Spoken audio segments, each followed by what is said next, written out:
Happy New Year, everyone. Welcome back to the show. You probably saw the news right before the holidays that ChatGPT has opened up its apps to, well, essentially everyone. I think that this is a good news story generally, and one that also illustrates where we're likely to head long term. Because I'm really comfortable that we've all seen this movie before. In my view, we're definitely headed for another gatekeeper's gonna gate reality. Why? Well, that's what this episode is all about. I'm going to look at ChatGPT apps, as well as the future landscape of apps in Gemini, Perplexity, and Claude, and talk a bit about what those mean for your business today and longer term. I'm Tim Peter. This is episode 470 of The Big Show. Let's dive in. So, yeah, ChatGPT now lets developers submit apps to their platform. That is almost certainly a good news story. It's certainly far more good news than bad. It's very cool. It levels the playing field for most businesses. One of the biggest problems, in my opinion, of the launch of apps in ChatGPT was that it really favored large companies. It was limited to large companies and heavily skewed towards intermediaries like Zillow, OpenTable, Expedia, Booking.com, TripAdvisor, DoorDash, Instacart, and Spotify.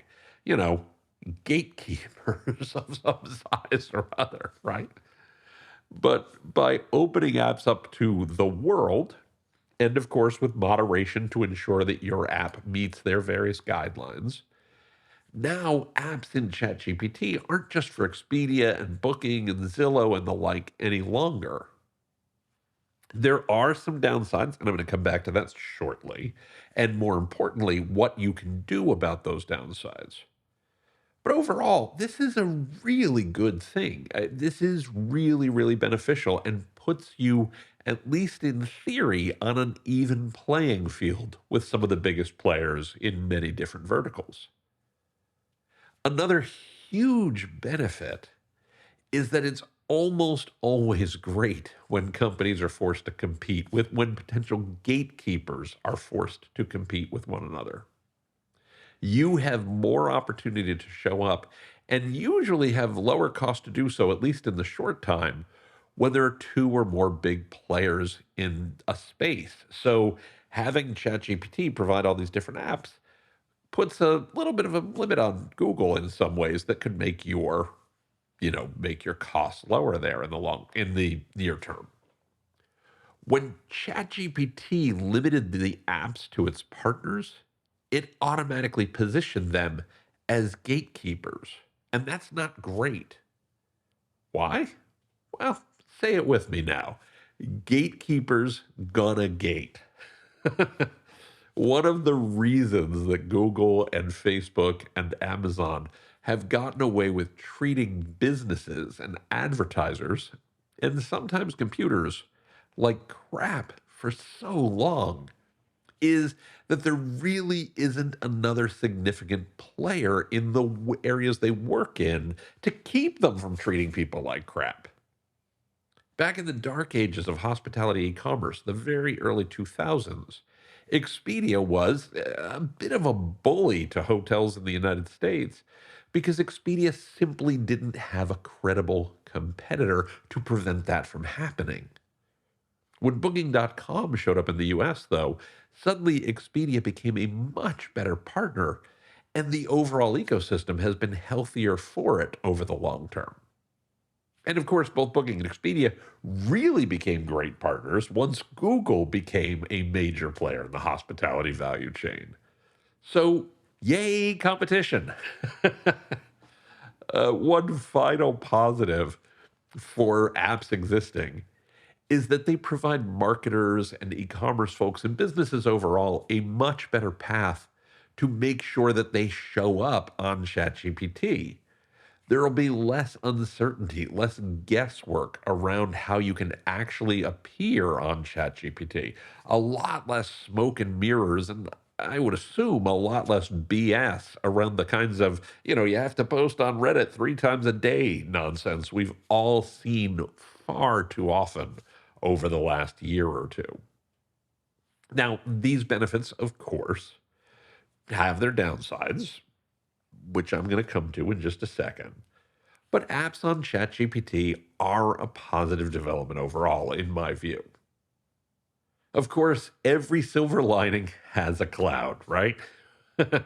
We'd be foolish to overlook the potential downsides here and what they mean for your business. The biggest downside is that early adopters will probably get some quick wins, but longer term, discovery is going to be a challenge for everyone. Why? I'm glad you asked. Let's say that some tiny share of the 200 million actively maintained websites in the world, maybe 1 to 2%, deploy MCP servers to expose their content and data to apps in ChatGPT and to other AI agents or answering engines. For comparison's sake, by the way, there's roughly 2 million apps in Apple's App Store and maybe 3 to 4 million in Google's App Store. So, 1 to 2%. That 3 to 4 million, that 2 to 4 million matters. Remember when I said that ChatGPT is going to moderate the apps allowed into its App Store? Well, there is no universe where that moderation is anything other than automated. There will be far too many apps for human moderation to be the norm. That's what Apple and Google do today. And I'm going to come back to that in just a second. I think this is going to be true for pretty much all the AI answer engines, by the way. This isn't just about apps in ChatGPT. Today, there is a community maintained MCP registry and some private MCP registries to find MCP servers so that, various tools can find MCP servers. But what happens when the number of servers scales up to the, single digit millions, if not the tens of millions? Human moderation starts to break once you get past a certain point. Take Wikipedia, for example. Wikipedia has about 50 million articles. They are also the first to acknowledge that many of those 50 million articles are pretty low quality, and they have almost 300,000 editors. Okay, in practice, there's only a few thousand who are super active, but still, it illustrates the problem. You don't want a whole bunch of low quality crap if you're ChatGPT or if you're Perplexity or if you're Claude. You don't want apps coming through that just aren't going to be all that good. There is simply no way where ChatGPT or any other serious player lets that happen with apps on their platform. No way, no how, nuh-uh. I'm 100% confident on that one. So, how are apps or MCP servers going to get discovered?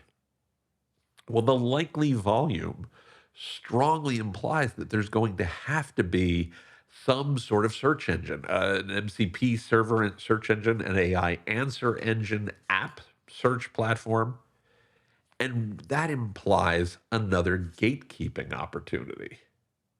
ChatGPT is going to become that by default for apps on its platforms. They have to, or the experience is going to be total garbage and people won't use ChatGPT. We just know that. I'm pretty confident the same is going to happen for any other AI platform that offers apps. And those that don't offer apps create an opportunity for a new MCP search engine to fill that role. In short, each of these scenarios creates a new opportunity where gatekeepers gonna gate. Also, there's a lot of money to be made here for those who step up. I mean, ignore Google for a second. We know how much Google makes by finding the right answer to the question. But even if you only look at Apple's App Store, Apple has noted in many press releases over the years that they have facilitated over $1.3 trillion for their App Store partners.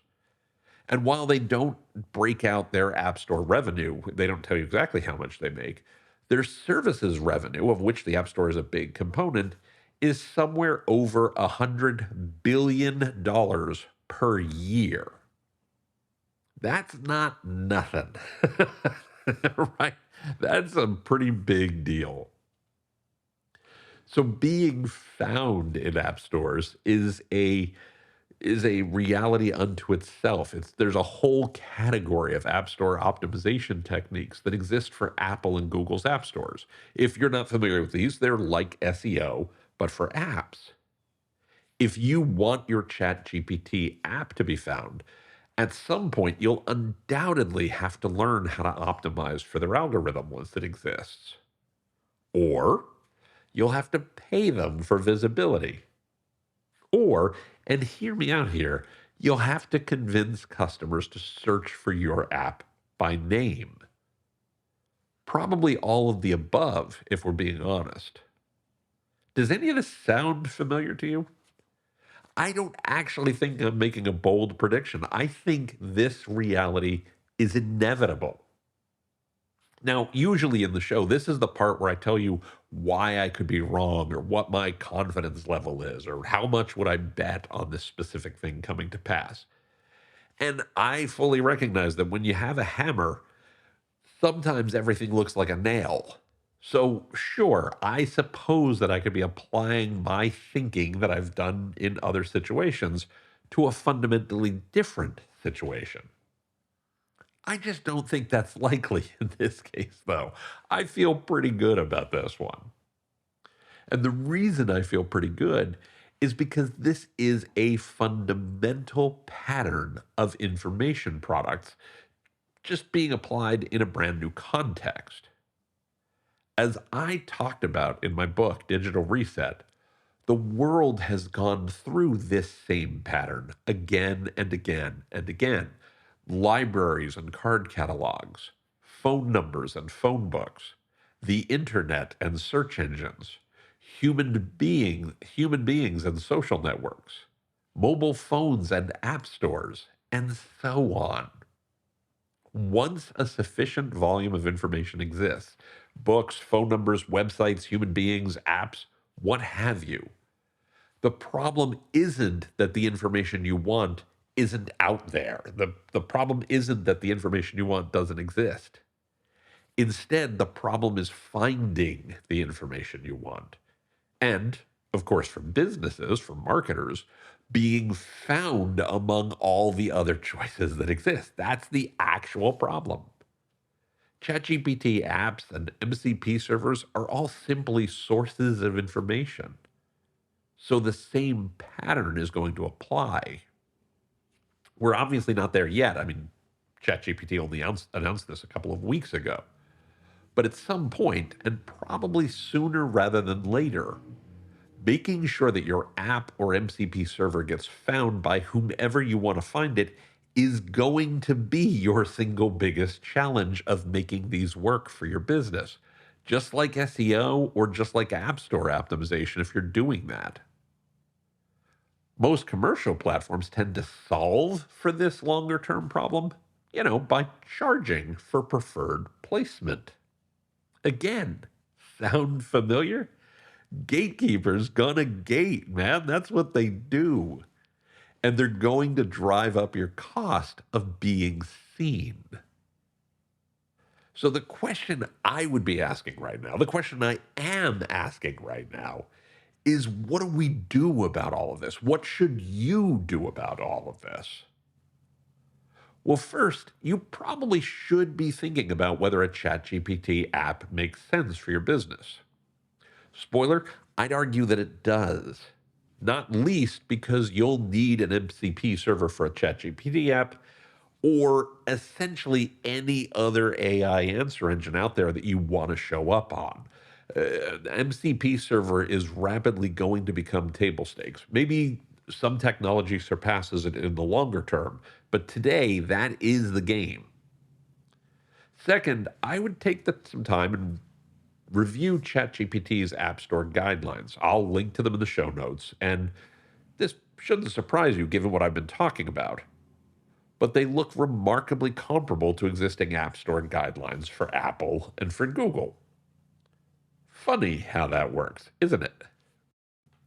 Third, and most importantly, you've also got to work on making your content and experiences ones that your customers will seek out by name. I call it your brand is the prompt.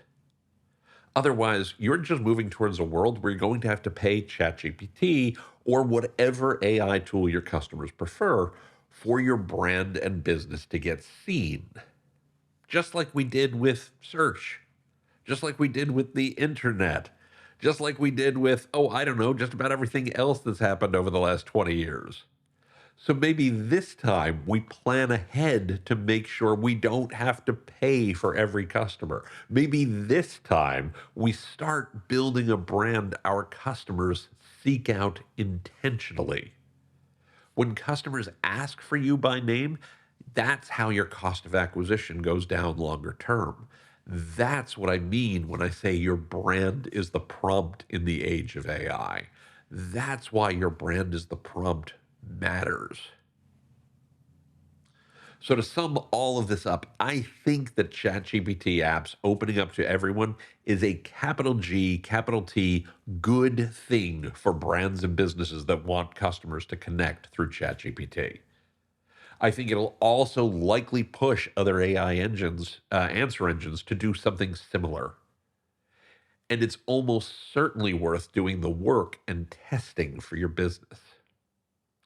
But it's not going to answer all of your prayers and guarantee that customers or guests or clients find and choose you every single time. In fact, what it does is it ups the ante on making sure your brand is the prompt. If you don't, you're putting yourself right back in the same position you've been in for years. So maybe let's not do that. The time to act is now. I'm confident you can succeed at this, and I can't wait to see how you do. Now, looking at the clock on the wall, we are out of time for this week. I'm willing to bet that you might know someone who would benefit from what we've talked about today. Are you thinking of someone? Why not send them a link to the show and let them know what you think too? Keep the conversation going. You can also find the show notes for this episode, episode 479, as well as an archive of all past episodes by going to timpeter.com/podcast. Again, that's timpeter.com/podcast. And of course, be sure to like and subscribe wherever you get your favorite podcasts.